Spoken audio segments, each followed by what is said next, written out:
Well, first off, immense love and gratitude for everyone coming here to our very first installment of Pictures Up.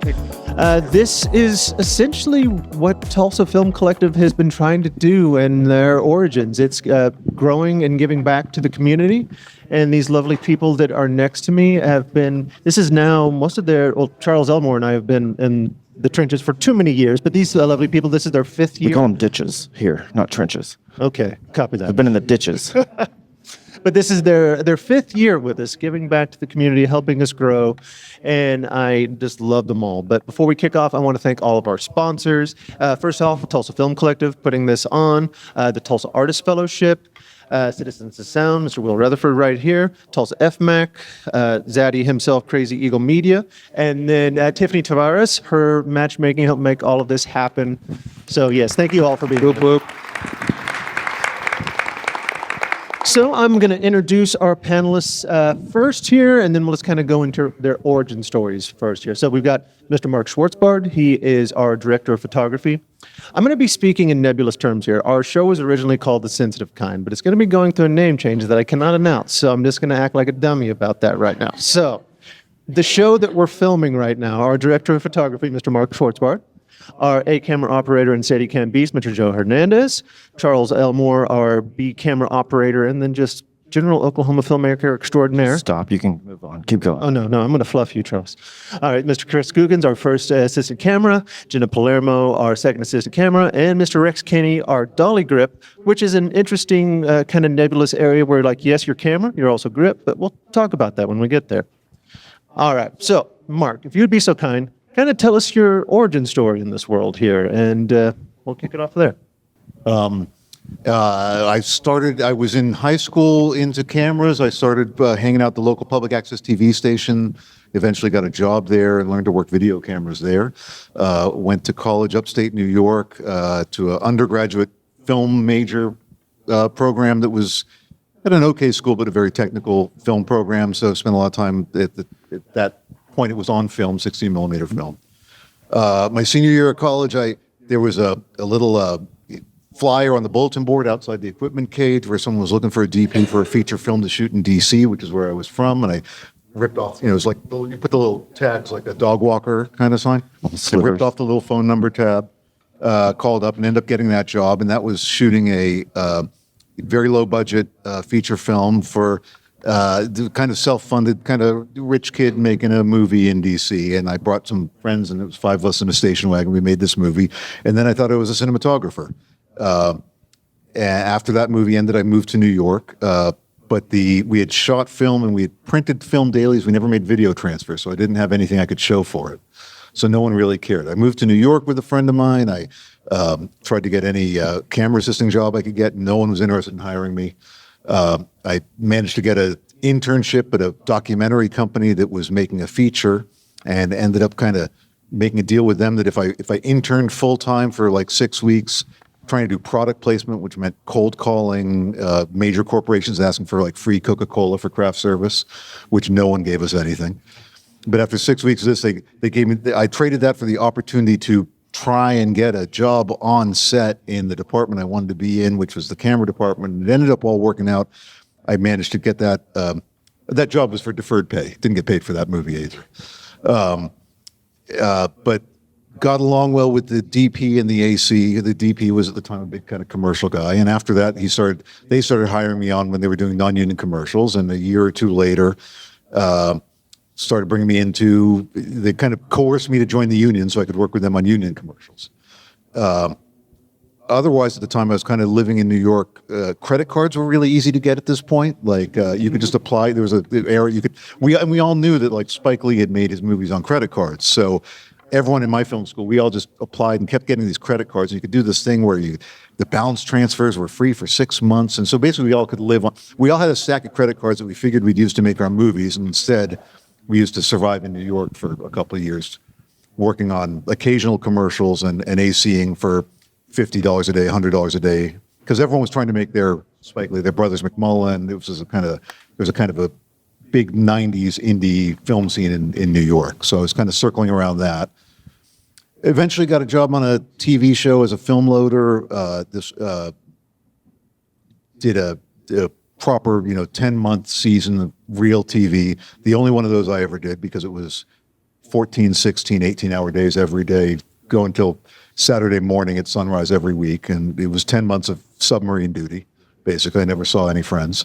But during that, I was able to pay off my credit card debt, and I had this big idea that I could buy. I would save. I was the film loader, and I would save all the waste heads. At a certain point, if you have a little bit of film left over on a roll, and it's little enough, you're supposed to throw it away. If it's too small to save, there's a threshold beyond which it's throwaway.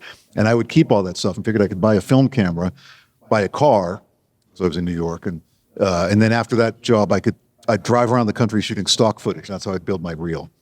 But then this movie, Personal Velocity, came out, which was Rebecca Miller directed. Who's the DP? Ellen Kuras. Ellen Kuras shot it, yeah.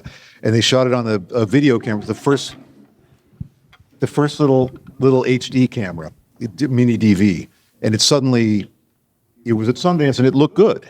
And I saw it in the theater, and I scrapped the plan to shoot the film stuff, and instead bought this $3,000 video camera and started using that to make short films. And then I put my little flyers. I'd go to the basement of Columbia and NYU and put flyers up on the bulletin boards with the little tear-off dog walker phone number and shoot people's shorts. And so I was kind of parallel pathing. I was working as a loader in the union for, I did like 6 or 7 years as a loader, and then 6 or 7 years as a second AC, all the while shooting with a succession of mini DV cameras. As they kept getting better, I'd sell one and get whatever the new camera was, and I'd be using those to shoot short films or indie features. And I'd shoot I shot my first 35 millimeter $1 million feature and thought I was a DP, but then went right back to being a loader in a union thing.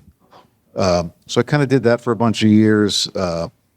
Then had a side thing where I got involved with, I did Borat as an AC. A friend of mine, the guy, the AC who I started working with on that first movie, Rob, who his buddy Anthony got the job to shoot Borat, and the director Todd Phillips was the original director on that, and Anthony and Rob had shot Todd's documentary, and Rob didn't get along with Todd, so he didn't want to do that job, and I got the gig next. I was next in line. And then that was 3 or 4 years of between Borat and a movie called Religulous and Bruno and a couple TV pilots. It was kind of the same small group of us working for the same director, just flying around the world, spending a lot of time in pass vans shooting movies on video cameras, because I knew how to use video cameras because I'd done the public access thing. I lost my track. Then there was all this mumblecore film was happening in New York, and I kind of got adjacent to that, and I was shooting more and more indie features and getting known. And eventually, in like 2014, I think, I had moved to LA by then, but got a job. The best way to get a job in New York is to move to LA, turns out. Got called for a TV show called Master of None, which I got because the producer, who he had been a VTR guy, and he remembered me when I was in AC and he was a VTR guy. He had decided that these Aziz Ansari and Alan Yang were the showrunners. They were young. The network wanted to put them with an older established DP, and he thought the way to go was get a young indie film guy. And my name came up, and he remembered me, and I had shot some movies for a producer whose wife had been his mentor, and then with all this crap came together. And I shot Master of None, and then kind of after that, ever since then, that made me a proper DP, and ever since then I've been basically shooting a certain budget range of half-hour streaming comedies for streamers.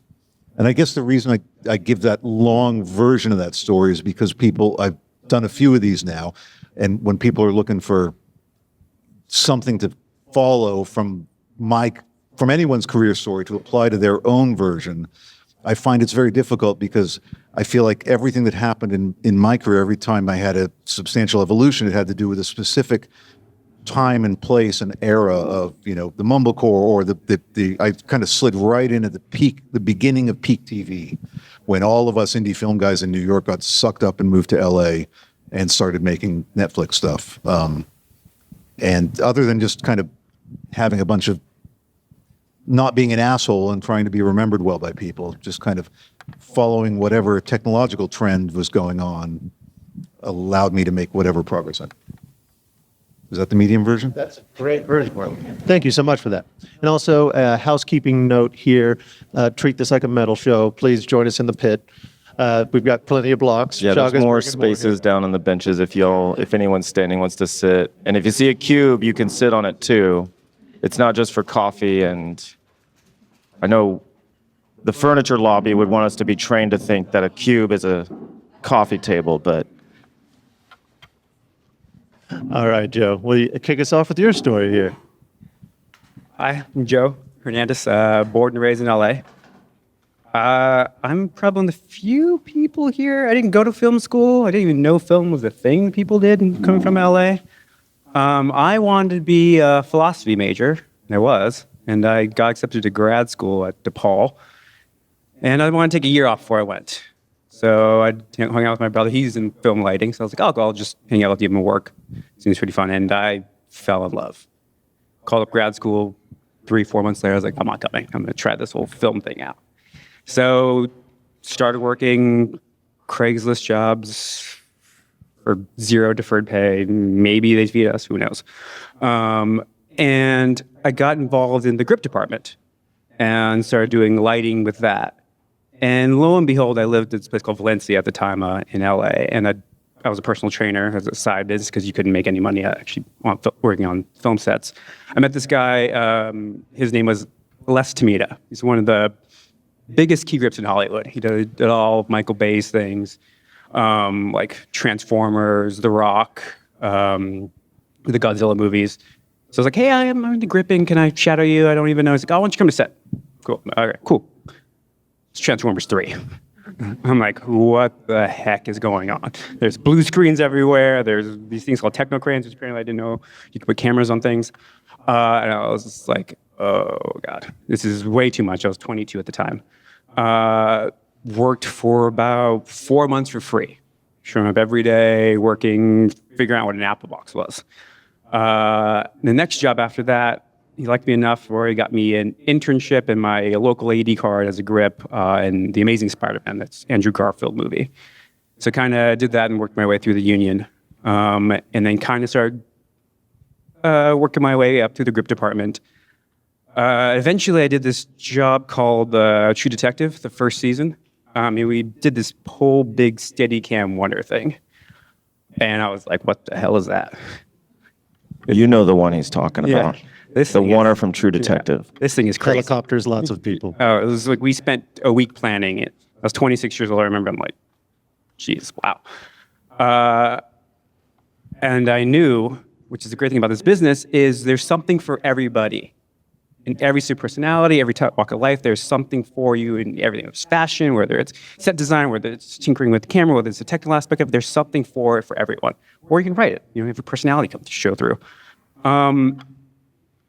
So I said I wanted to do that. So I saved up for about a year and bought a Steadicam. And then I practiced for about a year following my little dogs around. Because you dare not show yourself, because if you're on level, it's a horrible thing. And you don't have that confidence. Like, it's all of a sudden, as a camera operator, you have this, like, people approach you with things, questions that you're like, yeah, it should be over there. I'm like, sure, maybe, I don't know, really. We'll figure it out. And as I was doing this, got more and more confidence, and I was key gripping this show at the same time called Silicon Valley. And that DP, his name's Tim Scherstedt, had this tier 0 feature with a friend of his, and he's like, can you key grip it? And I was like, yeah, sure, no problem, Tim. And then I asked him, well, is there B camera? Is there Steadicam? He's like, yeah. So I kind of finagled it around to get my union card that way. And from there, it started half key gripping, half camera operating on second unit double up days. And on that show, I did the 6 seasons of it, and it was kind of like a family. Everybody's kind of rooting for you, and everybody was like, sure, you know, patting on the back, and it was very, kind of like Reservation dogs. It's very, everyone wants you to succeed. Normally in LA, you go to a film, they want you to fail because they want your job. So it was humbling and just a really great crew and a great thing to learn on and to get my chops in. And used during that. And then one day I was working with a guy named Randy Tamlin, who was Mark's key grip at the time, and Mark was looking for an operator, and my name came in. And from there, I interviewed, and I didn't know what to say. And he's like, "What's your favorite film?" Like, I don't know, Star Wars. I don't think I remember. That was on the back. I remember this phone call. It was the back lot of like pacing around, like nervous, like I'm going to say something stupid. We met for coffee, and it kind of worked out. He's worked through me, and and messed up a couple of times, a whole bunch of times. But no, but that's I think it is. You grow with your people, you learn and you develop in a shorthand. So I think with Mark, you have to fail. Failing is creativity. You have to learn what not to do. Maybe that looks cool, but you would know if you didn't do that. So I guess that's my 5 or 2nd minute like short story about my beginnings. But yeah, then I don't know, hijinks ensued, and now I'm a camera operator, I guess. I don't know. I pinch myself at least 2 or 3 times a week. Usually handheld or Steadicam. I'm looking at it in the monitor. I'm like, I do this for a living. It's very weird, but it's also very fun and very rewarding. So at that one, It's exhausting too, right? Joe just never. finished a few hours ago. We finished a day where basically Joe had to go from inside a car, through the door, in through a house, and then ultimately out in the back of a large estate. And it was like 7 times, and every time was like an hour turnaround for all the resets and everything. And it was literally like another like real great oneer, but it's from like 6 p.m. last night till like 4 a.m. this morning. Joe was just traversing space like a Ghostbuster, doing what, he thinks is just fun and games. Joe's amazing. True So- story. Can't wait for everyone to see this wonder here. All right, Charles, take it away. What am I taking? I mean, you helped put this together, so whatever. I did not put this together. Tiffany put this together. My name is Charles Elmore. If you don't know who I am, if you do, I'm sorry. I guess I'm one of the local hires, I guess, if we're talking about how it's broken down on the call sheet. I grew up in Claremore, Oklahoma, and I basically consider myself from Tulsa. I think Mark and Joe, and I'm sure everyone else here will attest to the fact that there are many circuitous routes to get into the film industry. And obviously, sometimes I wonder, like, if film hadn't distracted these brilliant minds from philosophy and academia, maybe but that's what we get, and film is better for it. So I kind of came to it from a bit of a working, I don't know, just as good and accessible as I could of a path. I basically looked for the closest college I could take that would give me the experience that I could afford for the time. And so I basically went to what amounts to like a art VOTEC school in Seattle, and got like 16 months worth of like video production. And the dean of my college was like, "You shouldn't go into directing because no one gets to be a director in this business. You should consider editing at a local TV station." And I said, "That's insane. I'm going to go be a director." And so when I left school and I came home, I immediately got a job as an editor. So I did editing for about 15 years, but my first job was, I think, very specific to Tulsa because Tulsa has so many churches, and every church has its own little video production department because they need content for every little room that they put programming into. And so I got a job at a church that I grew up in the video production department, and they were shooting on film around the time. And so I got a bit of film experience as a loader and an AC on like 60 millimeter short film projects. And then they also bought some of the DV cameras that Mark talked about as the sort of passover from sort of film technology into this kind of DV digital technology that we're all in now. And so we moved out of film and into digital, and then I switched from editing on Avid also to Final Cut Pro and all of that stuff. And so for the first 10, 15 years of my career, I guess I worked as an editor and a shooter, and then eventually switched over to shooting full-time, or at least trying to operate and shoot full-time, which in Tulsa really means you're working at a regular job while pursuing part-time film and video projects. And so that's basically what I did, and worked a lot of like everyday jobs at like a call center and a parking garage and a TV station, eventually as an editor. But then in about 2008, I sort of broke out as a freelance editor, videographer, and did a lot of corporate stuff while also taking every little indie film or small short film project or weird PA on a questionable film that's being shot in Tulsa. And then eventually, Dylan and I kind of crossed paths. We all kind of crossed paths with Sterling at some point, and in about 2008, Sterling asked me and a couple colleagues to start working on a television show that he was producing for a local magazine publication called This Land Press. And it became This Land TV, which was kind of, if you've seen a lot of, and if you'll see the show that's coming out that we're all shooting on right now, like a lot of stories kind of that permeate in that show kind of started at This Land Press, and a lot of the stories that Sterling and his colleague Matt Leach worked on were kind of early origin stories of kind of what we're doing now. But because he needed a lot of editors and a lot of freelance shooters, a lot of us, like myself, got brought into helping shoot and edit a lot of the shorts and segments that became that show. And then when Sterling sort of became an independent filmmaker, and his documentaries, This May Be the Last Time and Love and Fury, and a feature film that he shot called Miko, Dylan, myself, and a handful of us were kind of that crew that helped make some of those films, and then eventually being on those, and as well as working on other short films and feature films, led to more operating opportunities and now cinematography opportunities. And so for the last several years, probably for the last 10 years or so, I've been working as an operator and director of photography on short films and commercials and features. And I came to this group and team in a very interesting and amazing way. And I think just to speak to why I think this is a great group to talk to, and why this is a great example of what I think having, the apparatus of Hollywood working within a community like Tulsa. And a lot of times, as I'm sure a lot of us have seen, like if a project's brought in from out of state, sometimes there's this relationship building opportunity where we can show that we can work together, or also be shown that we can, be as equally competent and capable as well. And when Mark was hired as the cinematographer Reservation Dogs, he and Chris were hiring and calling and staffing up the department.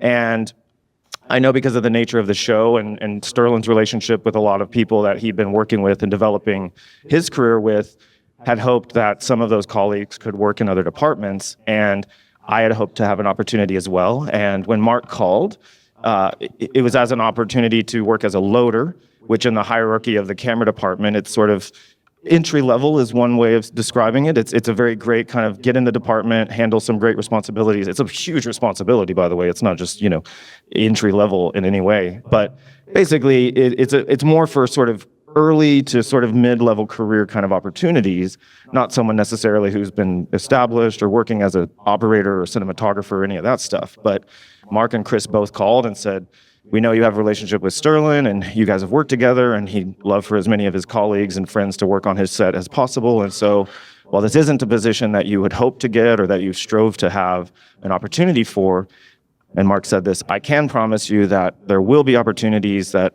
in this position you'll still get to do fun stuff. And Mark was good on his word. Chris and all of them were really great on their word. And while I, on paper and officially was this loader, eventually they gave me responsibilities like shooting pickups for one of the episodes in season 1, and then eventually inserts and additional photography on season 2. And then by season 3, getting to be a second unit cinematographer and an additional camera operator on some of the other episodes. And then eventually working towards getting the invitation and opportunity to work as camera operator on The Sensitive Kind and with this crew now. And so I really appreciated that. And it really, literally, in all of my observation, gave the closest, best opportunity to be inside and enmeshed in the sort of matriculating opportunity that getting on a film set like this can provide. And, seeing them working with locals like myself and Brittany Bendabout and a lot of others from Oklahoma, I think is really encouraging and uplifting. And I think it, personally has given me an accomplishment and a dream accomplished that otherwise might be harder to accomplish considering where the marketplace is right now. So that's my story, and I'm really grateful for it. And it's been really fun. And I'll stop talking and let Chris talk now. Thank you, Chris. You don't Thank you, Charles. Chris, take it away. You don't want to hear me talk. I love hearing you talk. So origin story. There was a high school video program where I went to school. Like most high school programs, a little underfunded, older cameras, stuff that kind of was outdated. But there was someone running a company called FilmEd that was doing like video yearbooks. And that was how they paid to buy nicer equipment. And they really cared about teaching the kids how to use that. And at that time, like Mark was saying, digital video, where there was 24p on digital video, had just kind of become a thing. And I learned how to use a DVX 100, which, I don't know, Charles, you remember that one. Yeah, I remember that. Getting to learn that was a huge leg up because that was a camera that people were using out, in the field working professionally.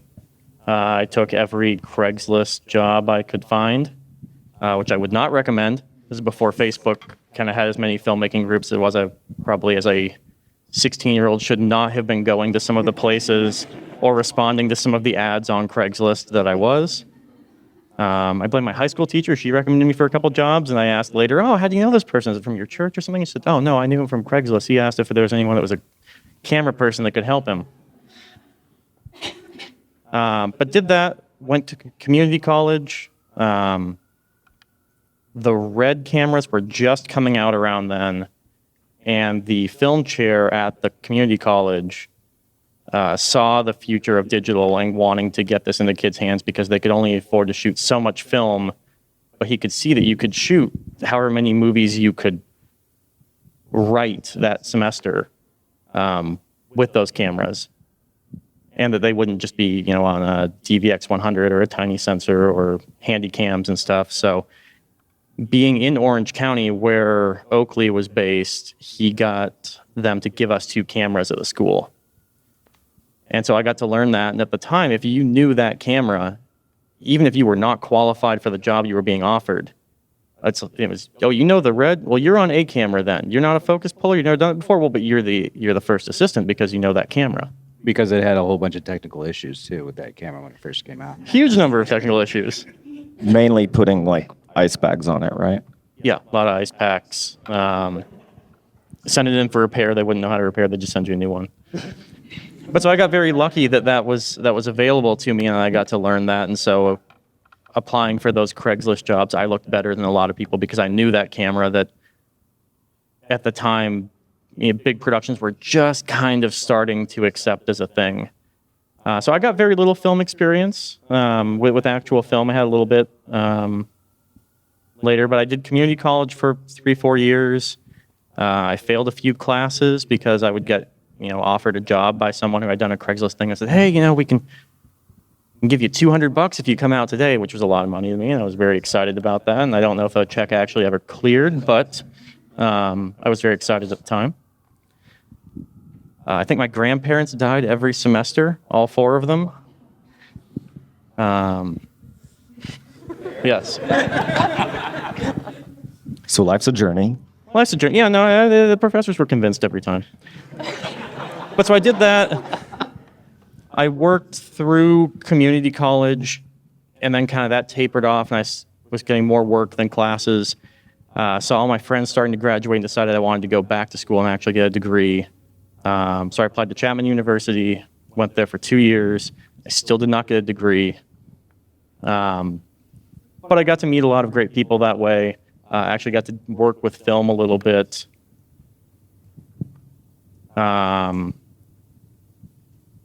Graduated from there. Was still working with a lot of people I knew from community college and from Chapman. And there I met Joe, actually, when I was doing grip and electric work. It was harder to get a camera job then. People wanted you to have experience. Yeah, we met through a Craigslist job. I was a gaffer on a job with no lights.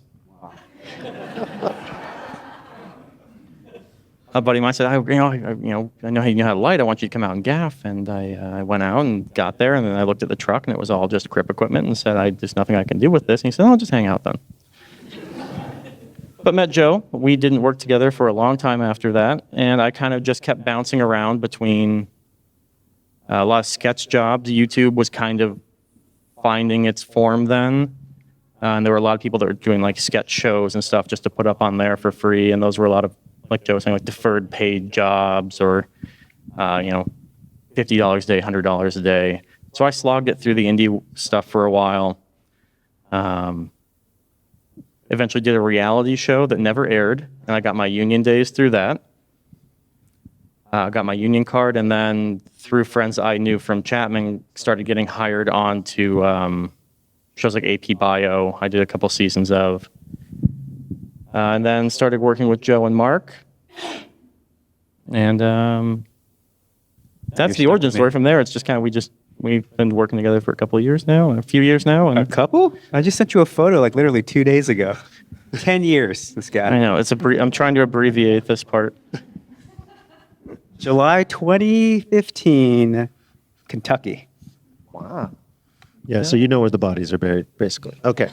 Well, thank you so much, Chris. Jenna, take it away.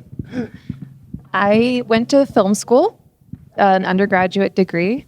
And that was because my high school had canceled the studio art class for the semester. So I was like, I'm not going to be able to assemble a portfolio to apply to art school as planned. Film's a lot easier to get into and to apply to. So I ended up at Chapman University as well in Orange County. It's a very, very technical education there. They're not building auteurs there, for sure. And I worked on weekends when I could. I didn't miss any classes. None of my grandparents died or anything like that. Very studious. And following school, I moved back home. My parents said, you can't move out until you stop freelancing. They didn't understand how any of this works. And this is with a mother screenwriter and a father post producer.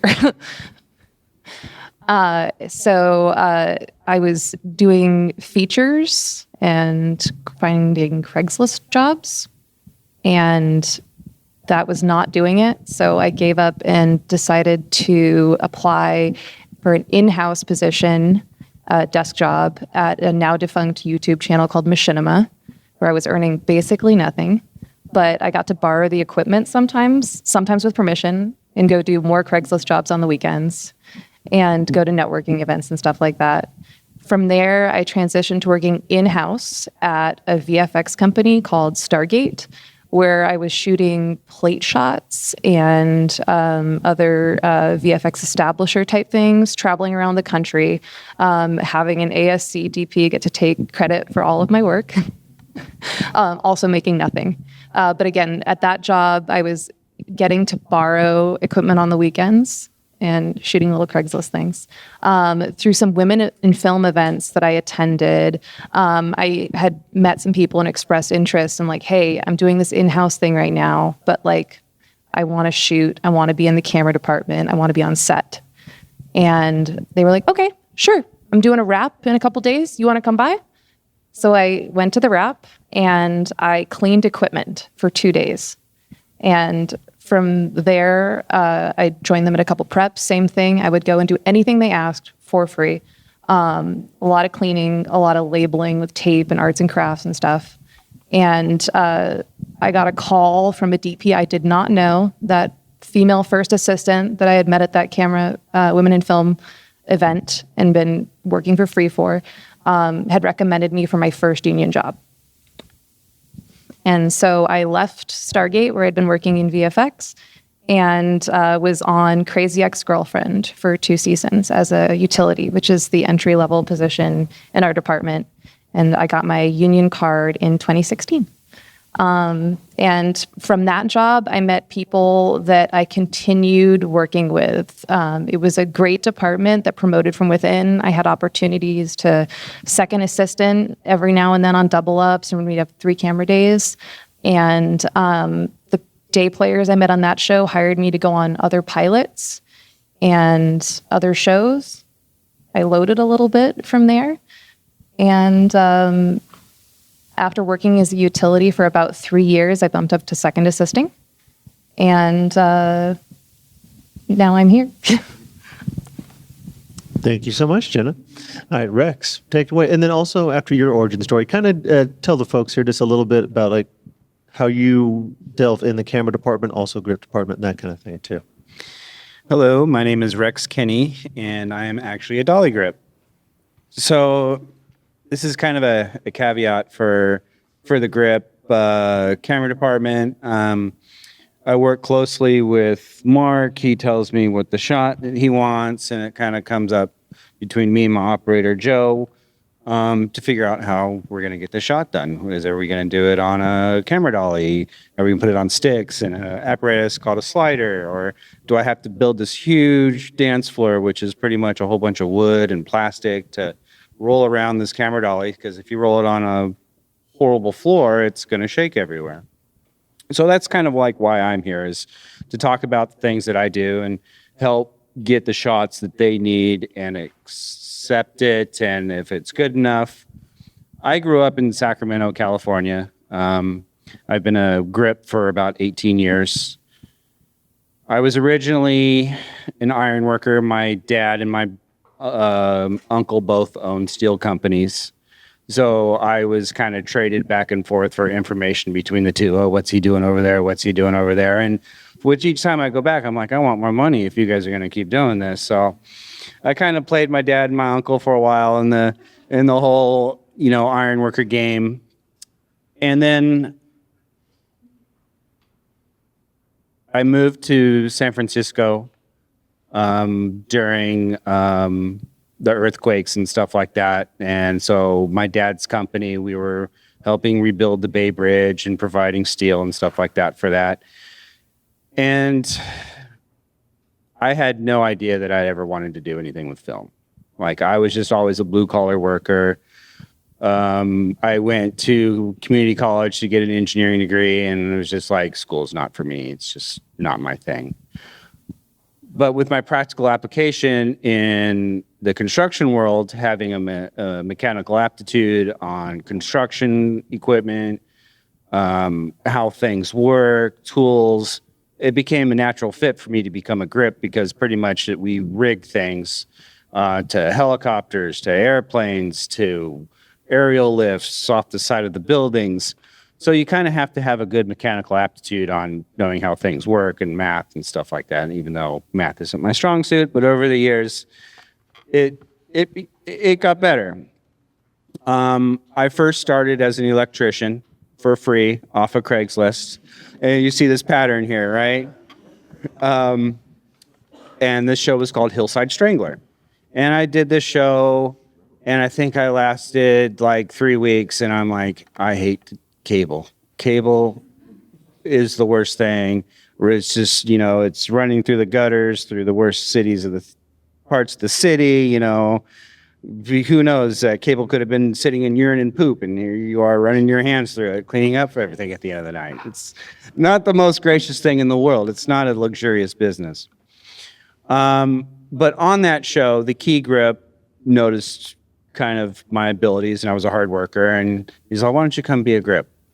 And I'm like, okay. So this guy, his name was Slim Jim.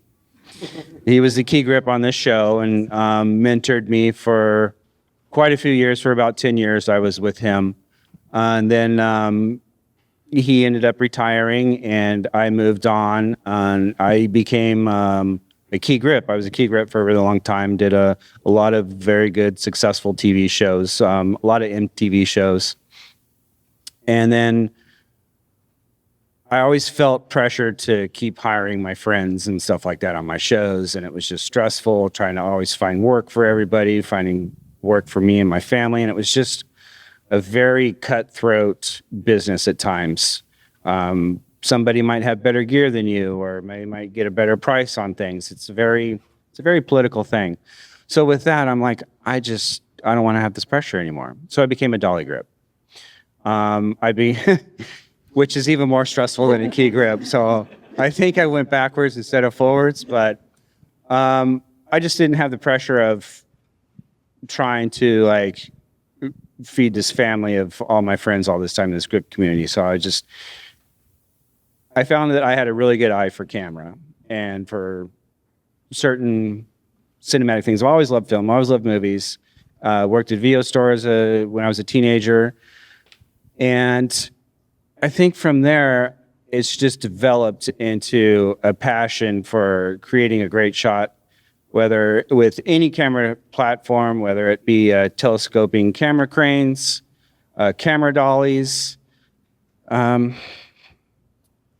It's just the way of trying to find the right shot, and how to get that done is very rewarding. To find out all your hard work and talking through it, putting everything in the motions, like last night with Joe. It was a very it wasn't stressful, but it was a very technical thing to do. And there was a lot of, hey, I just had to keep you from falling down. That's all I had to do. You weren't stressed. So it's rewarding in the end of being like, I nailed that. That was a perfect shot. And then whenever like you get feelings involved and you put yourself into the frame of whatever it is that you're shooting, you have to be an artist. We're all artists here. We all put our own art and our own feelings and how we think that this should go, unless somebody obviously says otherwise. And I think that that's just a passion. You have to have that passion inside you to actually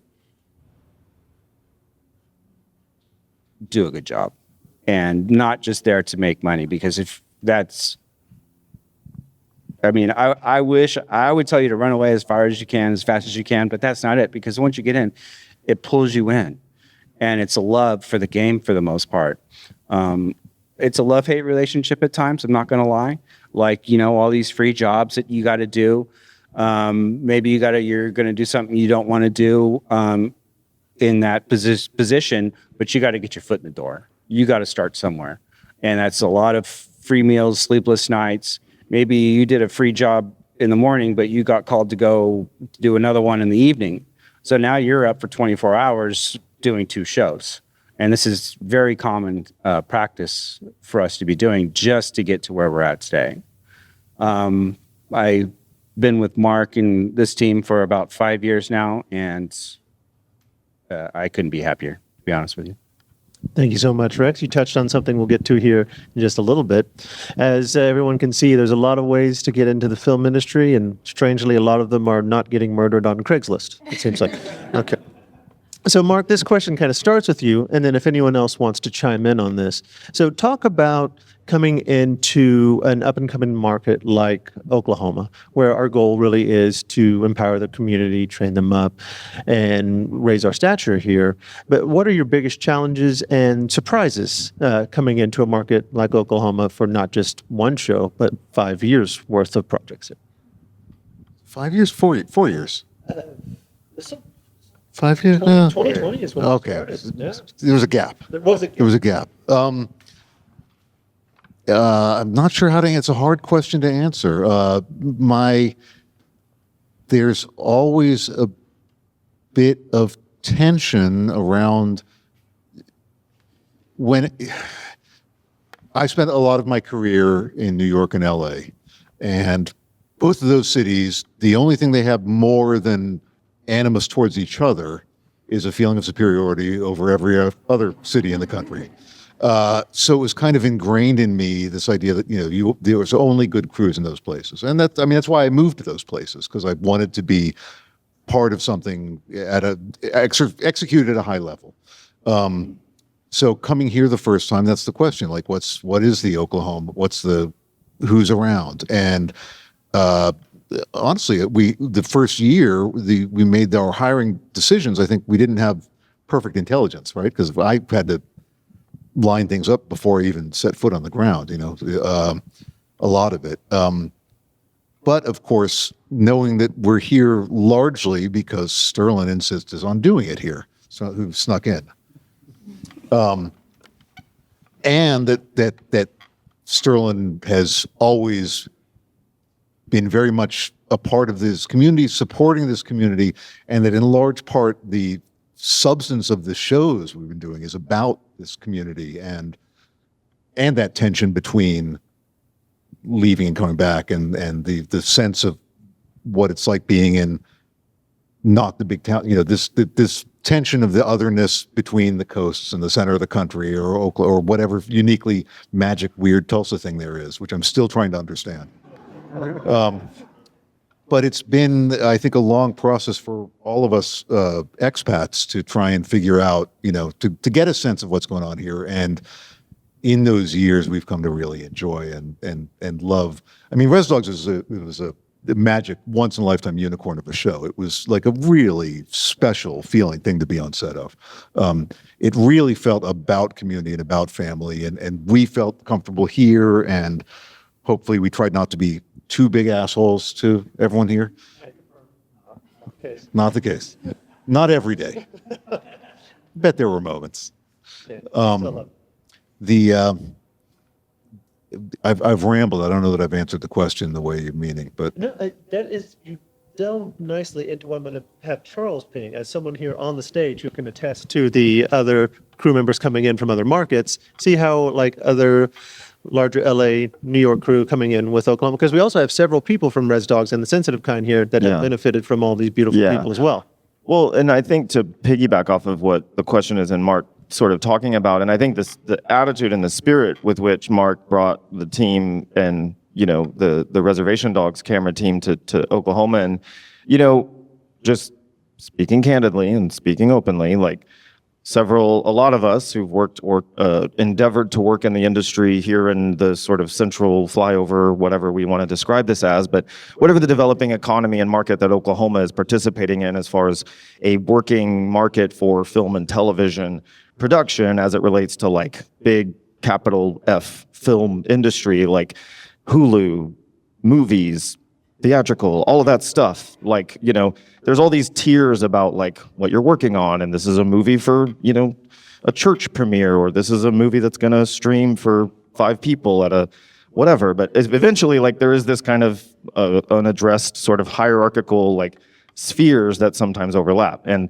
when big productions come to Oklahoma, productions with, famous Italian superstar actors, or, former television stars from the 80s playing actors who turned presidents, whatever.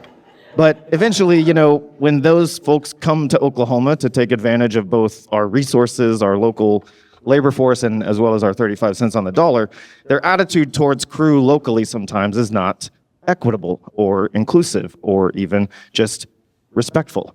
That was not the case with Mark and his team. They literally were like, we are understanding of the community we're coming into, the atmosphere and the environment that a filmmaker like Sterling has, endeavored to create and to establish, as well as the kind of equitable opportunities for locals in this community could have on a show like Reservation Dogs. And Mark and Chris and the whole team were never ever mean or dismissive or exclusionary. And in fact, Brittany Bendabout, who's she was our B-cam second on The Sensitive Kind, and started out as a utility, or was it a utility or a dailies PA on Reservation Dogs. But she worked at a coffee shop, and literally Sterling ordered coffee and was like, "What are you doing?" And she's like, "What are you doing?" And he's like, "I'm making a show." And he's like, "Do you want to come work on the show?" And she quit. And now she's been working, and she's been trained by Chris and Jenna, and has been given like legitimate industry experience and training that otherwise on other projects, like no one would even sort of have the time or the sort of attitude to say like, let me take time to teach you this elaborate tech, because sometimes that dismissive attitude can sometimes just land as soon as they step out of the truck. If it's a distant hire that kind of isn't looking at it from that kind of top-down directive that I think, not that Sterling mandated it, but was just literally like, these are my friends, these are my neighbors, these are my family, like, I would love them to be a part of it. And Mark and the whole team were very game and accepting of that. And, from the get-go, everyone from, not just Bendabout, but myself including, who I've been doing this for a very long time, but not at the level or having the accessibility level like Chris and Joe and Jenna and Rex and them. But, I have tried and strived to be as good of an operator and camera technician as I can. So when a project like this comes, it isn't something that I'm the weakest link or I have to be sort of onboarded to what, their expectations are. And even from Reservation Dogs till now, like they've been really generous in helping me get ready and be confident, so that when I did get the call to be an operator on The Sensitive Kind, like it wasn't like, overwhelming or intimidating. It literally felt like I'm just being invited with people I've already been, developing and building a work relationship with. So I think that to me is the big sort of surprise, is that, I'm sure everyone felt there was a bit of like, turf rivalry, sort of unease kind of being put out there on the first season. But literally, I think by like midway through, everyone was just, we were all going out to Merck and hanging out and talking about the flea markets that we've been to and where the next cool like estate sale we should all go and check out. So, and now literally like we're talking every time they come and just being like, where are you guys going this week? Or what have you done now? And when are you buying property? So yeah, I think that's the big surprise, is that, that, what did Joe say? That you can't break Tulsa, Tulsa will break you. Well, Charles, That, yeah. go ahead, Joe. Just good to piggyback off that. I think it's rude. I think Mark was saying that LA or New York mentality is like you come in and try to change the way you do it. Like, no, because you're going to develop it your own way. And it's difficult and hard to make it in those cities, and everybody's trying to step on you. And the moment I came here on Res Dogs, it felt like a fan, felt like a community, it felt like a safe place. Even for me, as like an experienced operator, I could explore the text and shoot something that maybe we didn't practice, maybe we didn't do anything, but I could put my touch on this project without any like, F are you doing? That's stupid. Why would you ever try that? Like, oh, no, try it. See what happens. Maybe cool. Who knows?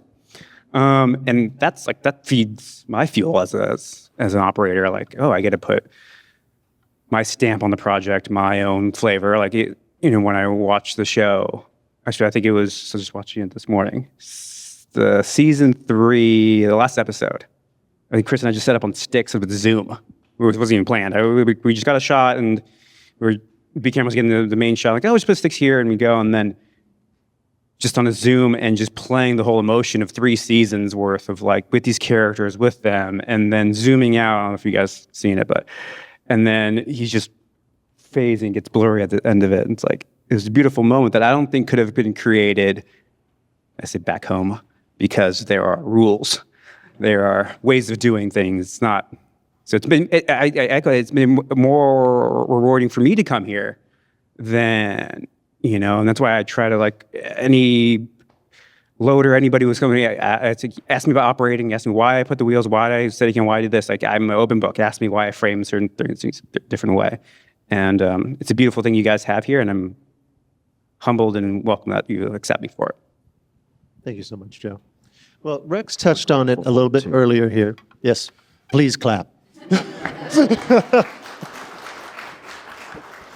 So Rex touched on it a little bit earlier about climbing through the industry, and Brittany Bendabout is a wonderful example here. Vocalize. Yes, we are going to signal you out. Just one more Brittany's point great. to her. She's right there.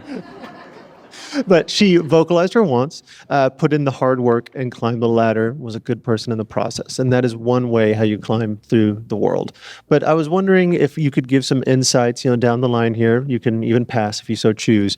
But just advice in terms of like challenges, things that you've encountered in moving up in the world, and things that you would tell people in the audience here. Like, what's the best way upwards, would you say?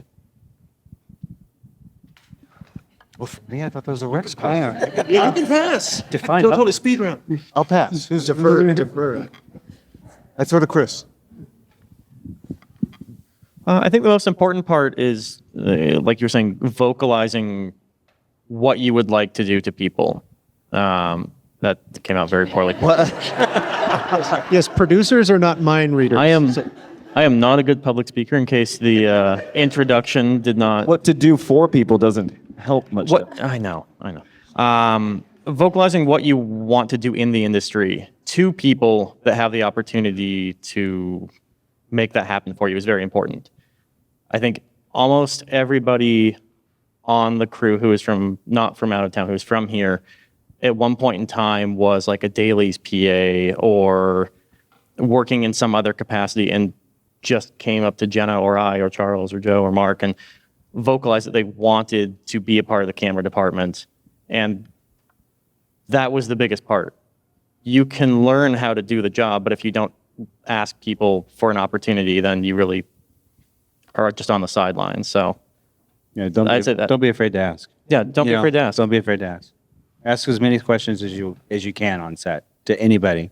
If you see something you like, oh, that looks like fun, and then they start talking to you and be like, oh, that sounds horrible. I'm not going to do that. Yeah, just to ask as many questions as you can.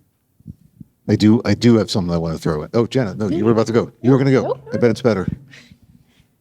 Follow through is important also. You can say, hey, I'm really interested in the camera department. And I'll be like, cool, like ask me any questions you have. And I would say like maybe 1 out of every 10 people that has talked to me and said that to me, like I ever see again, ever. And like we work on the same show.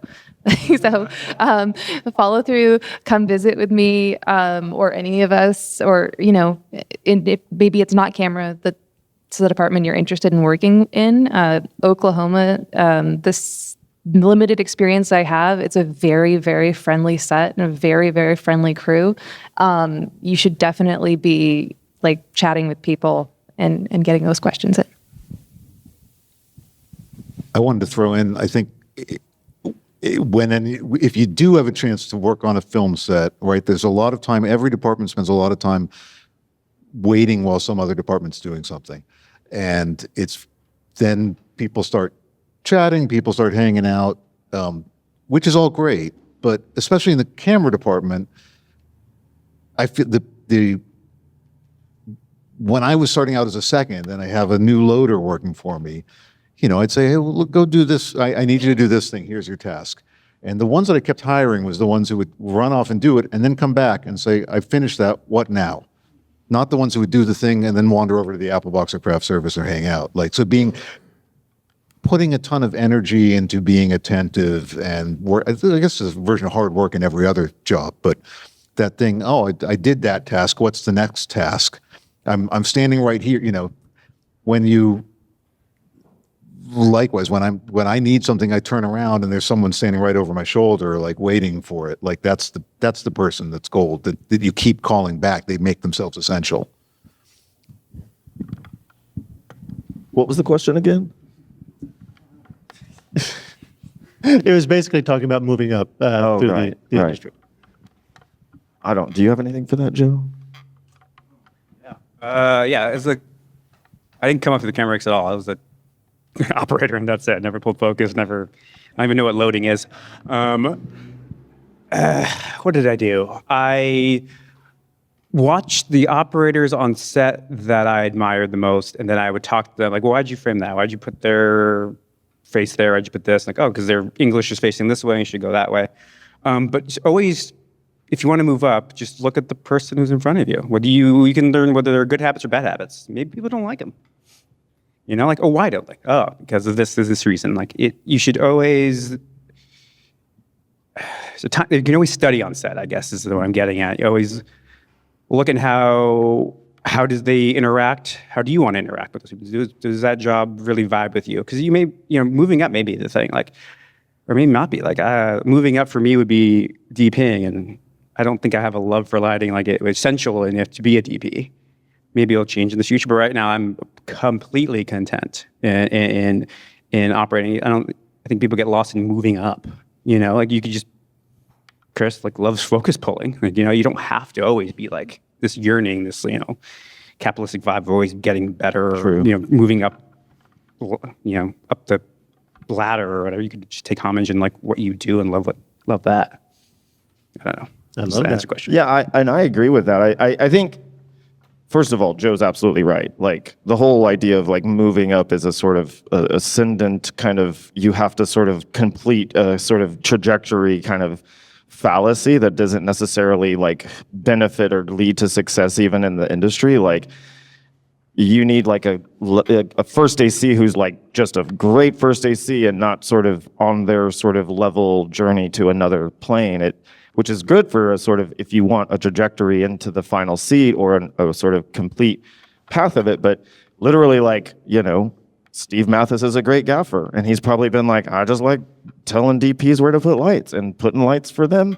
And, that dude probably has never wanted to be anything better than that. And that guy has a pretty amazing career that he still probably has to answer questions about to this day. And, it's something where you don't have to move up, right? I think what is worth looking at and at this question of the opportunity that is asking of it is, what do you move on from, or what are you sort of looking to gain from the opportunity you have with the network or the people you're working with? And I think that's something that, especially if you're on a set, you have to sort of be mindful of, is you're not trying to find someone else's position to take on that job. But if you're looking to learn from them so that you can move on to another position like that, or if you're moving on to a project where you need that knowledge or tradecraft or the kind of confidence from talking to an operator or getting the sort of experience from an AC that you might not replace Chris on his next gig, but you'll certainly be the great AC on the next gig you're taking because of the information that you've gleaned from Chris or Jenna or someone like that in the ecosystem. And I think that's a more interesting way. And then also sort of developing and learning that knowledge gives the same person that you learned from a confidence that, hey, I can't do this gig, but I trained you, so I'm going to give it to you. And that's really like how we all think, I think, sort of matriculate into more opportunities and more gigs, is not, can I be trained to replace Joe, but what does Joe know so that if Joe's not available, or if I get a gig that, needs a Joe level kind of accomplishment, like, I'm already confident to say I can be your person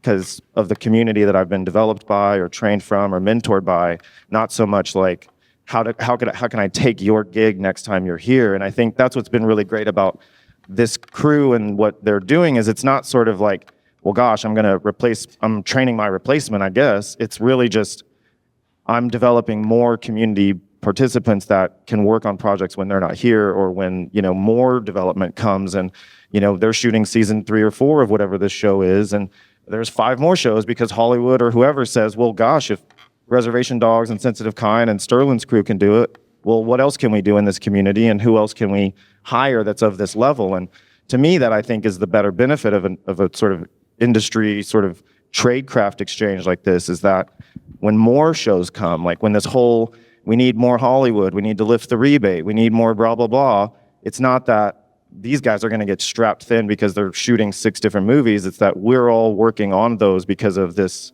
ecosystem and this sort of tertiary distribution system of training and development. It's worth noting that it's been kind of slow for people to move up on Res Dogs because no one ever wants to not come back. Right, yeah. There's been, on a normal show, people would move on and there would be opportunities to move up and replace people. But in every department, basically, Res Dogs was, well, what did you say the percentage between season 1 and season 3? It was 95% all the same people. Yeah. It was, yeah. No, every season. And that was during the peak of peak TV. There were other opportunities. Everyone from out of town always wanted to come back and do this show. Yeah. And They that got kind of competitive. screwed the local crew. Sorry. It's all right. Sterling made another show. I turned down multiple TV shows and opportunities to come back to Res Dogs because of the community, because how much fun it is, the messages it was sending. It was just a great time to be a filmmaker in Oklahoma. It was during Res Dogs. Thank you, everybody. So I'm going to ask one more question, then we'll kick it off with Q&A in the audience here. So back in your early days, is there a piece of advice that you wish you had whenever you were first starting out that you know now that you can impart to the audience? Keep your cost of living low. Very true. Because we all had to start off working for, it's so competitive to get into this industry, you're going to work for free or virtually free. And then when you do have a chance to move, well, once you start making, my case, I was making union money as a loader, but then to work as a DP, I was going back to doing $100 a day things. So I was just everything I could to keep the cost of living low. The industry works in cycles. There's long periods of downtime, save your money, all that. Anyone else? I was off the same time. It's just a job. I think my record was 72 hours straight. I'd sleep in an Uber because I was camera operating for a night commercial for Outlet Grocery. I was doing Steadicam, and then I would come back to a grip on a set, then sleep in the car and drive back to another. 2 hours per grocery store commercial? No, I'd work Silicon Valley as a key that day, do the Steadicam commercial at night, back into that, didn't sleep. So I guess my thing would be, don't forget your family, don't forget your friends, don't forget your loved ones. I think if I could tell someone else, I probably was a little too work-oriented. Head to a lot of fights. But it's, work-life balance is always very hard. So we can, you say, like, it's always like, oh, I'll do a lot of free things, work hard, but maybe I should have done one less free thing. I had dinner with my wife. It's her birthday today, and it's the last 3 birthdays because I've been here. But, you just got to have that balance and see what's worth it. But that'd be my advice to people starting out. There's a lot of sacrifice. It's hard. Yeah. A lot of sacrifice, especially if you have children. I have 2 girls. Yes. And, countless birthdays I've missed, holidays, anniversaries, whatever. It takes a lot, and it takes a strong person to be in this industry, especially with all the personalities that everybody comes in contact with. You just kind of have to have a thick skin and roll it off at times. There's a lot of money. There's a lot of pressure on a lot of people. You might not know what they're going through at times, so just always keep that in mind. And sets and stuff like that. I would say if you see a film set and you're curious, pull over, find somebody. And they'll say, hey, it's a mayonnaise commercial that they're doing mostly.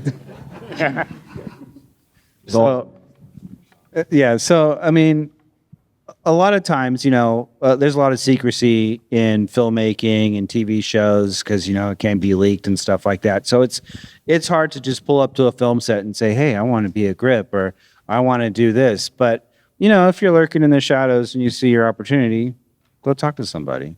It doesn't hurt. What are they going to do? Just say, oh, I'm sorry, I can't talk to you. I'm busy. Go find the next person. Yeah, I'll add to that. All of it is true. You're right. You do need the work-life balance. You do need to understand, or at least tell your family like what it is that you're choosing to go do instead of them. Like my kiddo's over there chugging root beer right now, giving me the thumbs up. I constantly tell her that I have to go do something instead of hanging out with her. But what I also tell her is that this is exactly like what I had wanted to do, and that this is exactly what I had hoped to do. Like, ever since I was a small person and had like a desire to go out into the world and like have to be doing something as a grown-up. And I tell her that because I tell her that, sometimes you have to go work to do your art and your craft.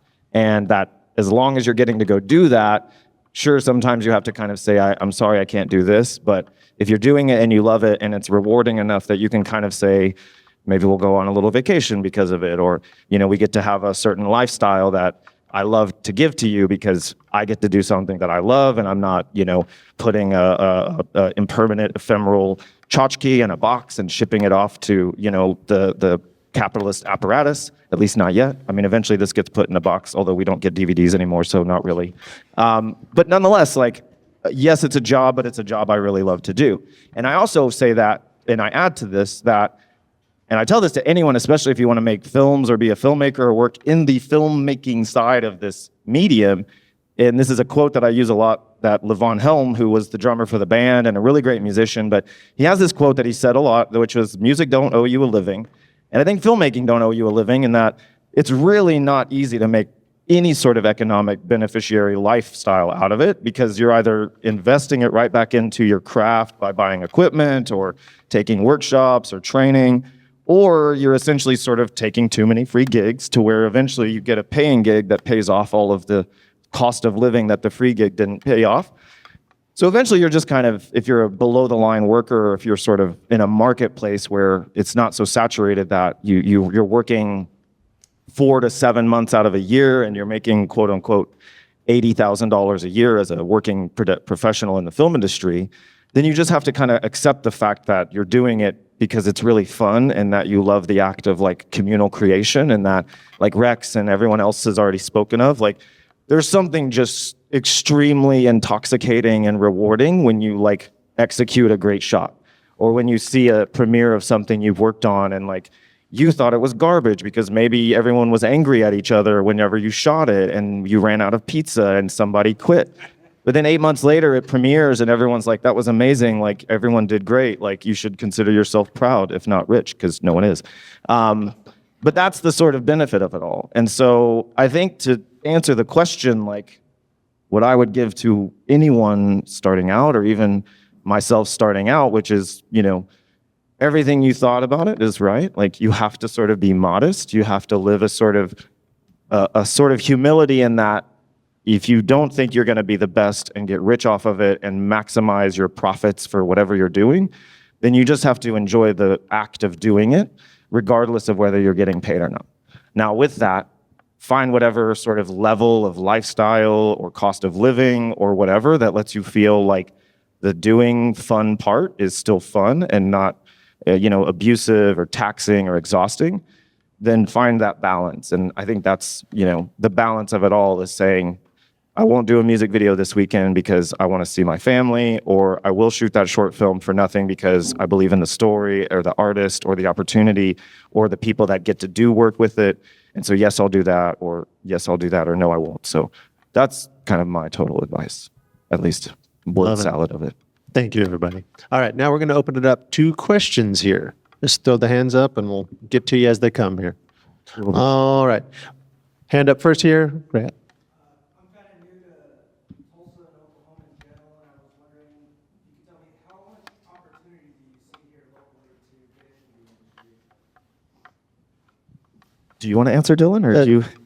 To kick us off, Charles, and then I Okay, can well, dovetail. if you are already kind of working in the quote-unquote film industry in Oklahoma, in the audience, raise your hand. I know some of you are. Okay, so turn around and look around. So everybody with their hand raised has either worked or is currently working in the film and television industry. They might be working on features, in commercial space, in sort of reality TV. So basically, like, this is a part of your network already. And this is kind of already the community that's starting and already being established. And whether it's, in camera, production, reality, et cetera, like, basically, like, start talking to these folks. And they're also indicative of the opportunities and potential job market opportunities that we have.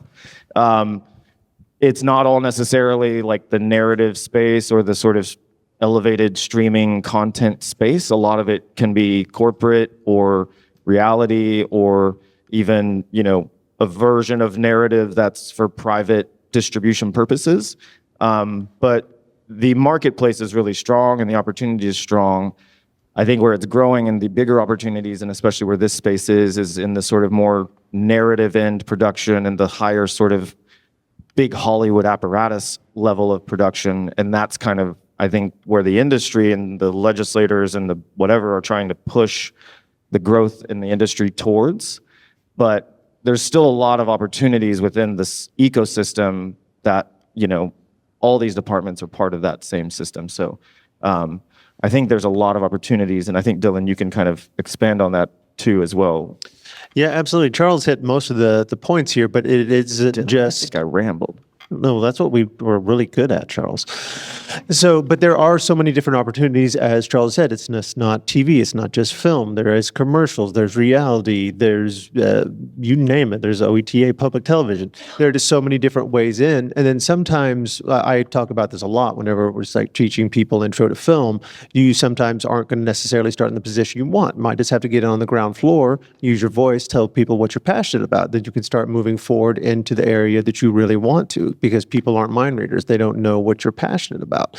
So just figure out, get your boots on the ground, whatever one of those markets is. Because like Charles and I spent hellish years in reality TV. Thankfully, we don't have to go back to that anymore. But it got us our stripes. It got us to use our voices and figure out what we really want to do. And is it on our resume anymore? Maybe, maybe not. But it's a way in. And so, yes, there absolutely is plenty of opportunity. Just sometimes you just have to figure out the best way in first, go from there.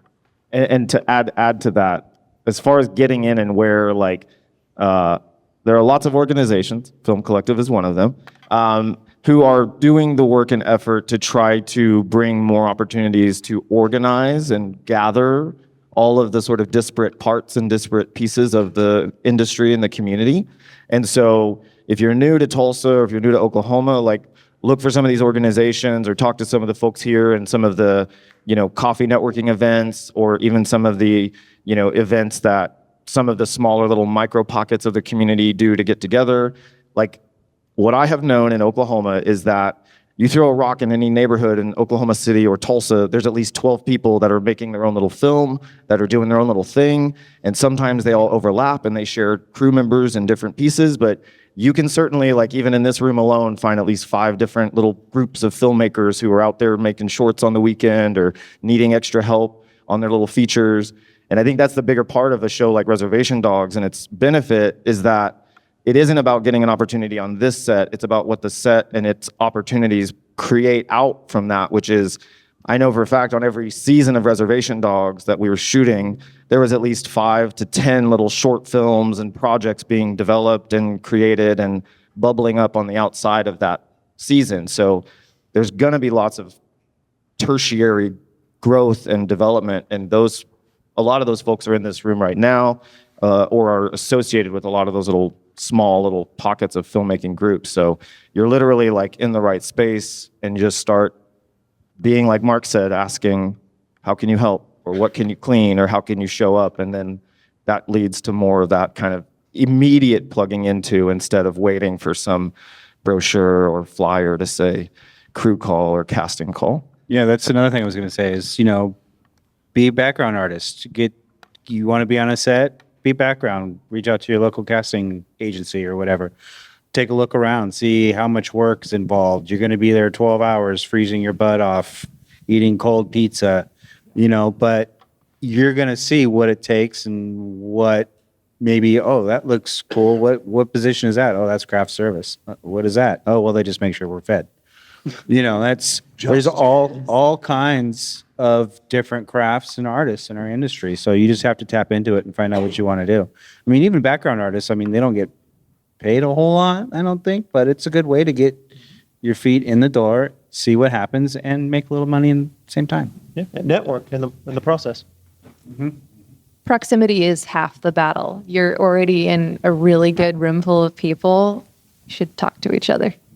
Yeah, and if anybody want Dylan's number for the next job, just let me know. I'll give it to you at the end of the thing. And just to what Charles was saying about all the little jobs, that's not just the same in the big markets. I think other than those of us whose first job was Transformers 3, there was, I did tons of, event videography, PricewaterhouseCoopers accountants. For years, I would shoot that stuff, corporate industrial music videos, shooting bands in record store, in-store performances. Like it all kind of is something for the, it all helps the craft eventually. I was non-union for 7 years. I was in the Hallmark Channel industry for a while. I think I did about 30 Hallmark movies. 1 year. In 1 year, yeah. But it wasn't where I wanted to be, but it taught me what I needed to do. It taught me where I wanted to be. And at the time, I think that I was working 72 hours a week and maybe making $1,000 a week, if that. So it's a lot of work. You got to put in the work, and you have to have the dedication. And don't be discouraged, because it is a very discouraging thing. But if you have the initiative and the drive, you will be successful. Yep. Work hard, be a good person, and that will pay off. All right. Next Or be question. rich, because that can also wipe out. Yeah. All right here. So my question was more towards you, and you work on Master of None. That show kind of had such a large shift between the first 2 seasons. I'm just curious, like from an artistic perspective, how did you manage that, and how did you kind of see that different vision for the second season versus the first? Oh, that's funny. I don't think of it as being a big difference. The third season was a big. Oh, the question about Master of None and the different looks of it and how it changed over time. That was a really fun job because Netflix was very new and they didn't know what they were doing, and so they let us do stuff that they weren't supposed to. And we were kind of indie film people. We were, we wanted to make 70s movies. We wanted to, largely the same references as the show we're working on now, whatever its title is. The look of that show was mainly devised. James Ponsoldt was a director. He directed the pilot. Aziz and Alan had done Parks and Recreation for years, and that show was, was a network comedy, put 3 cameras in a semicircle and let everyone riff and chop it all up. And so they wanted to kind of just, I think their creative instinct was to do the opposite of whatever that was. So for us, it was let's do lots of composed shots and long, slow zooms and scenes as oneers. we had this idea we wanted to shoot widescreen, which I don't think that ratio, that version of widescreen we did, which is a 2:3:5 ratio, hadn't been used on TV at that point, and we didn't think they would let us do it, but no one at Netflix knew enough to say no to us, which for years afterwards, I'd run into people at Netflix and they'd get pissed off at me saying every half-hour comedy now wants to shoot 2:3:5 because you guys did it. So it kind of, that was the first season. Vibe was James's thing. Then Aziz just became, he's just a genius and kind of omnivorous, and it became a real cinephile. He wasn't going into that, but he got really into it. At the end of season 1, they go to Italy, like his character goes to Italy. So in real life, he went to Italy and he started working in the restaurants that we ended up going shooting at. He was, wake up at dawn and make tortellini. And so we then went to the town he'd lived in, and everyone said, why is that weird Indian guy kind of suddenly got a film crew traveling around behind him? He's the tortellini guy. And we made the thing in the places he was at. He'd learned Italian for it, and he started watching a lot of Italian movies, and so we started aping all this kind of Italian stuff. That was our Italian season.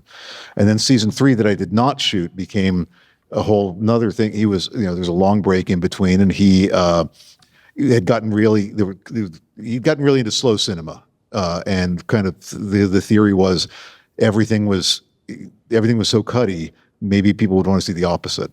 So and I was going to shoot that season, and I was in London prepping, and COVID happened, and I didn't get to kind of go back. But that was a real big creative swing there, and which was awesome. It's just everything, the camera's like locked down, and it's things happening in the frame, and this was based on watching the Ozu films and Chantal Ackerman films and like that. It was just kind of Aziz's journey creatively of getting into different trends in movies, and I think he keeps doing that. Thank you. All right, question up against the wall here. All right, so on each set, it's like a lead. They always have like a weird quirk thing that they do. So, example, they were filming the Everest movie on IMAX. Whenever you were done with everything, you had to do a 360 around, make sure you had everything in your bin or in your bag or whatever. And then I worked with another guy that you always had to have one latch open if you're taking something out of the thing. You can go super technical. Do you guys have anything that you're like, hey, because this thing messed up, this is what we do on set? You guys have anything like that? Okay, technical. Chris, repeat Jenna, you guys want to talk about? All right, let's repeat the question, like a technical quirk for the workflow, just to make sure that something bad that happened in the past doesn't happen again. Well, the latch thing, I think you have a different opinion on. I do. Is this a 2-latch, 1-latch? House divided? I'm a double latcher. Not everyone is that way.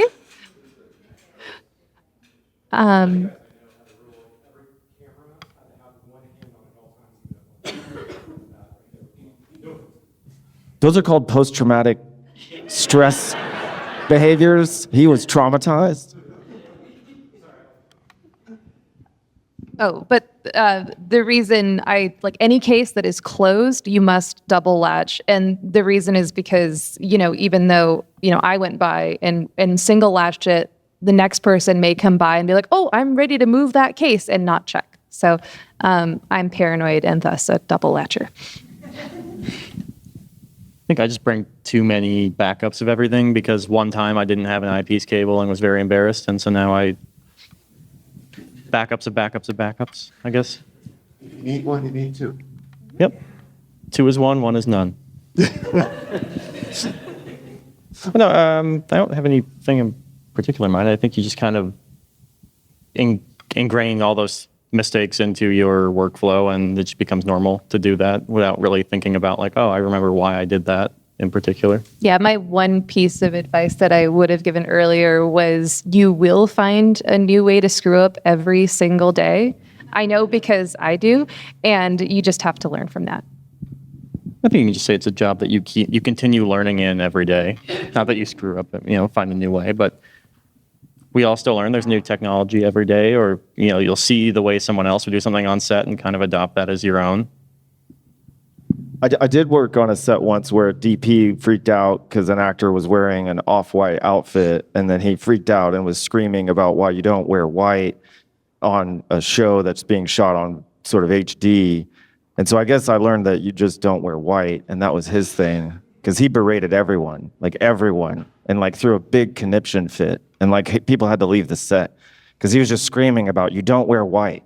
And we were all like, okay, you should not wear white on set ever again. So that was one thing I learned early on from Luke McNair.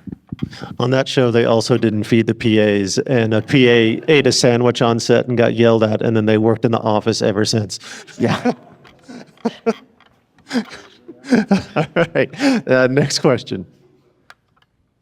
Mm-hmm. Ooh. Oh, done. All right. Andromeda. So I'm a local camera person, and I've benefited over the years from cross-pollination. Out-of-towners come in and teach me a lot. I was curious if there's anything in your time in Oklahoma you've learned from us. Great question, Andy. That's a good one. Okay, the question is, during your time in Oklahoma, what have you learned from the wonderful local film community here? Always have rain protection.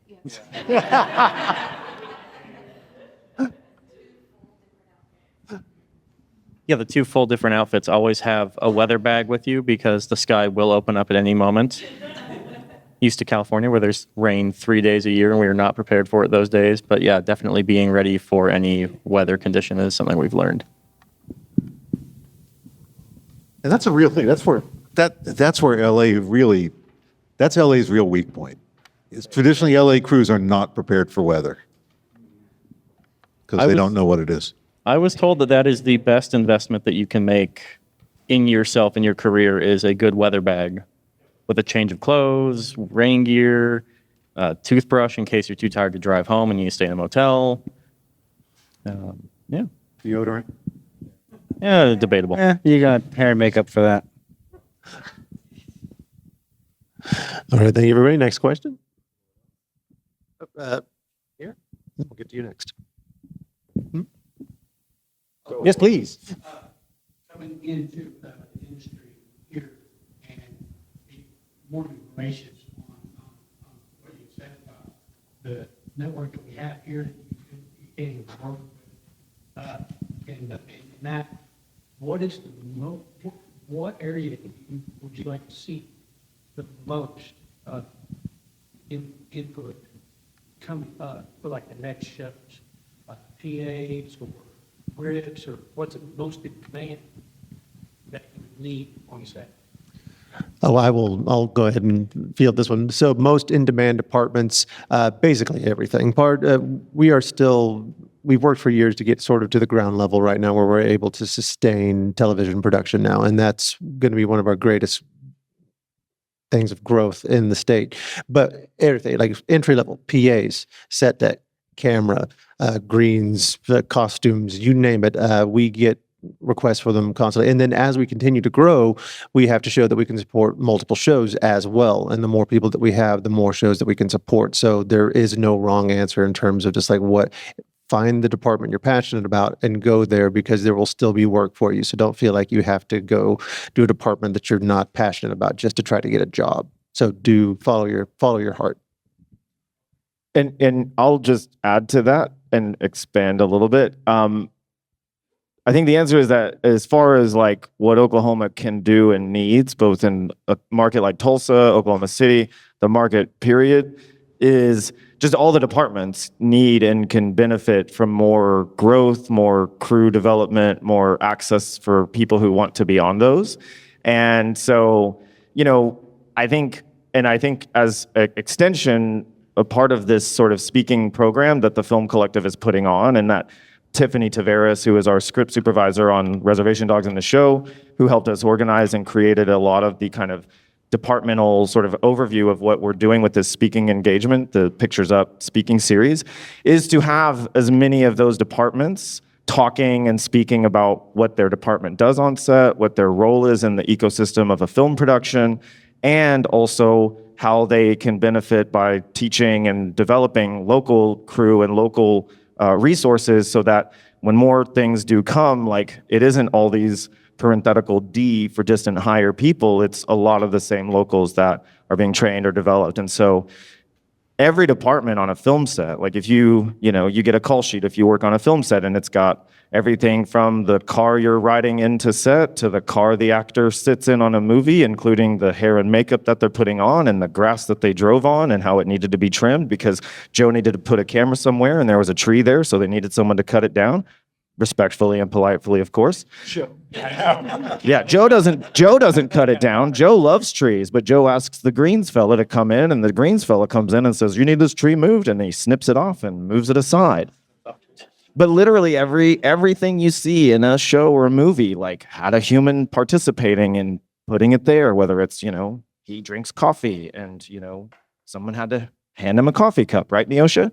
So, everything from props down to a person saying, "I need you three to walk from here to there," while Joe goes past with a camera and act like you're talking at a coffee shop. So every department and every role on set is needed. And I think that's why you see so much of this sort of land run effort to get a workforce developed or industry into our community and or into the state.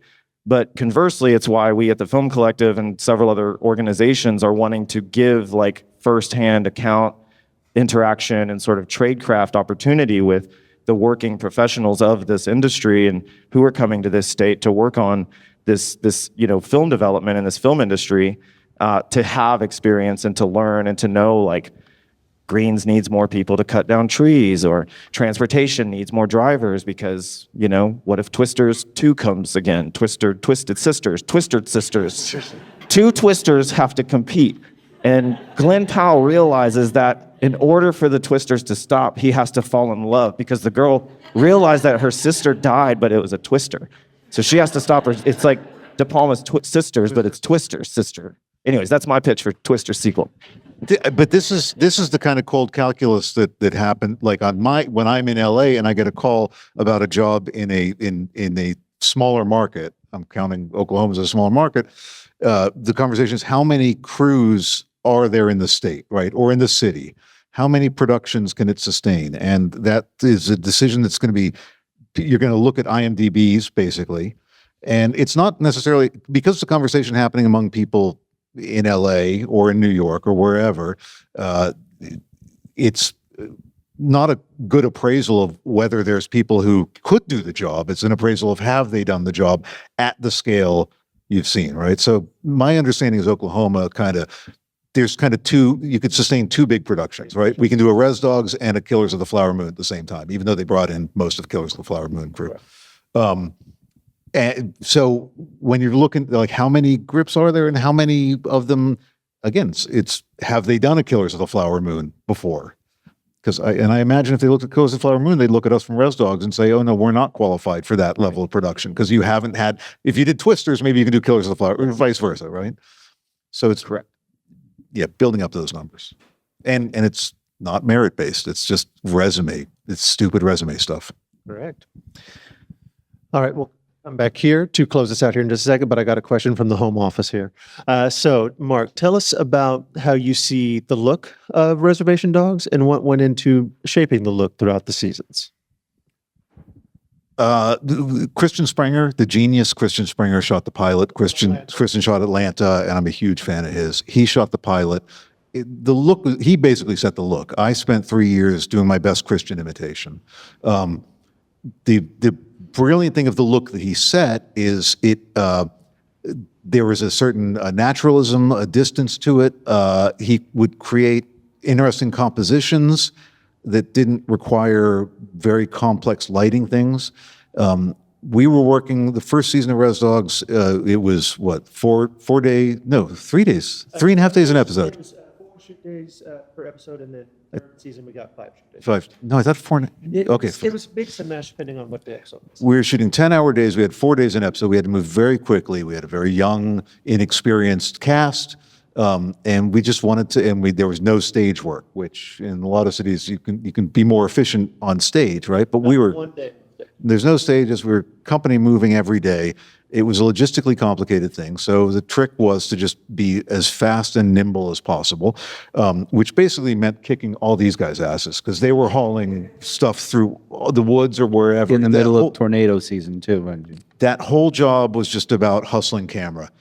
I would light as absolutely little as possible, which also got to the thing that I believe that it's making pretty shots isn't as important as making a good show.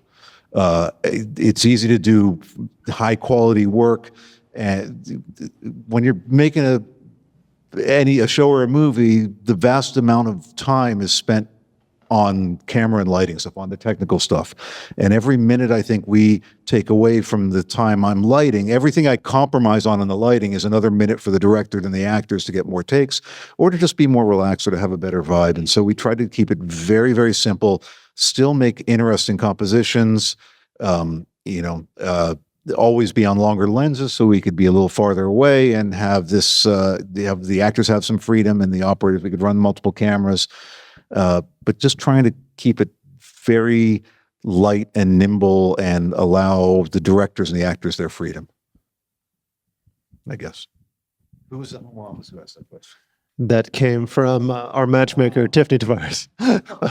And then close us out here, and then we're going to have Shaga come down here as well. So your question, please.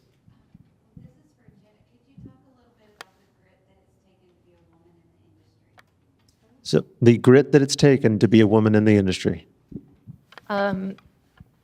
It's been a lot of trusting and asking favors of other women, I would say.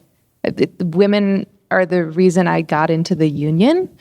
I've had the pleasure of working on a lot of female-heavy camera crews, which is rare. And they're some of the most pleasant camera crews that I have worked with. But it's a lot of saying no to protect yourself when a job does not feel right, when something that is done on set does not feel right. I think that you should never be afraid to say no. The times that I have said no have led to bigger and better things, and you have to look out for yourself. There's DPs I won't work with anymore. And sometimes that's led to slowdowns in work, but overall, it's been always an upward trajectory. Thank you so much, Jenna. That is a wonderful lesson just for anyone. The power of no is one of the greatest tools you can ever use. So bringing in Shaga to thank all of our incredible speakers here today. Yes, thank you, everyone. Thanks for coming out. This is the end of our first in the series. Next week, we're doing all production design related talks. We are at capacity for that one too. So hopefully you already got your spot. But if not, stay on the wait list. We've been releasing tickets all week long. These guys stayed up all night on a all night shoot. So we really want to thank you all so much for sharing your time and knowledge with us. We really appreciate it. I have gifts for all of you, so don't leave before you got that. Just a little bit about our organization. I'm one of 4 co-founders of Tulsa Film Collective. We do programming that helps us build a self-sustaining ecosystem for film in Tulsa. So if you're not a follower of ours, please join our mailing list. If you signed up on today, you'll be added automatically for me to spam you. And we just hope to do more and more programming like this. So this series will continue to evolve.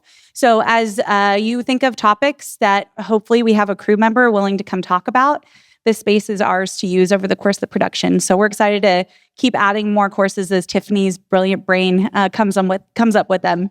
So thank you all so much. Thanks again for coming out, and we'll see you next time. Thank you for having us. Thank you, everyone.